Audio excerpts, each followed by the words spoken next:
Siren के लिए और ब्लैकआउट के बारे में कुछ कंफ्यूजन हो सकता है कुछ लोगों के मन में हो, तो मैं सबसे पहले उसके बारे में क्लैरिफाई कर देता हूं। जो हमारे सायरन है वो दो तरीके के बजते हैं। एक तो हमारा रेड अलर्ट जिसको कहते हैं। तो जैसे ही हमारे पास एयर रेड की वार्निंग आती है एयरफोर्स स्टेशन से, तो हम रेड अलर्ट जारी करते हैं। ये जो सायरन है ये अप एंड डाउन पिच होती है इसकी, आपने देखी होगी। एक बार वो तेज जाता है, फिर नीचे 4 सेकंड तेज जाता है, 4 सेकंड नीचे आता है, फिर ऊपर, फिर नीचे। इसको हम प्ले करते हैं लगभग 5 मिनट तक, ताकि लोगों को सूचना हो जाए कि एयर रेड का अलर्ट है और वो अपने अपने घरों में चले जाएं, जो जो उनको डायरेक्शंस दी गई हैं वो फॉलो करें। उसके बाद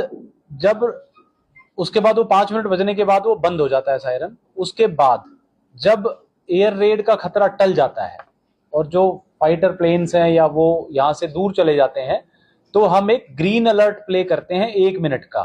वो कांस्टेंट पिच पे प्ले होता है, उसमें अप और डाउन नहीं होता। वो ये मैसेज है कि अब खतरा टल गया है और अब लोग जो है अपने जरूरी काम के लिए अगर घर से बाहर निकलना है या जरूरी लाइट स्विच ऑन करनी है, नॉर्मल एक्टिविटी कर सकते हैं। तो एक तो बहुत इंपॉर्टेंट चीज ये है कि जो सायरन के यूज के बारे में हम लोगों को बताएं और जागरूक करें। अब अगला सवाल ये आता है कि जो अगर सायरन आज जैसे आपने देखा दिन में भी बजे थे, क्योंकि दिन में भी हमारे पास अलर्ट आया था, तो अगर दिन में इस तरह के अलर्ट आए तो लोगों को क्या करना है, और रात को अगर अलर्ट आता है तो क्या करना है।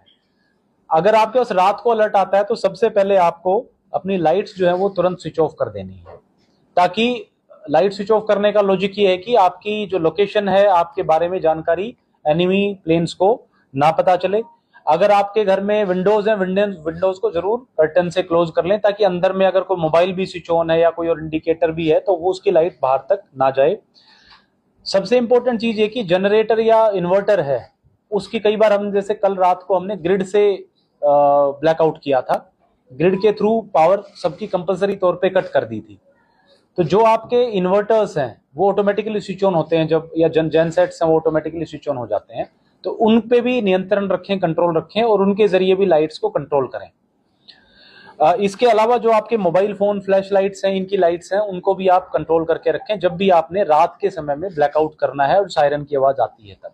और निश्चित रूप से घरों के अंदर रहें, बालकनी में या छत पे ना रहें। उसका लॉजिक ये है कि मान लीजिए कहीं कोई अटैक होता है, कोई चीज गिरती है, कोई स्प्लिंटर्स आते हैं, तो ऐसा ना हो कि आप बाहर घूम रहे हो और किसी सिटीजन को उससे क्षति पहुंचे, उससे नुकसान पहुंचे।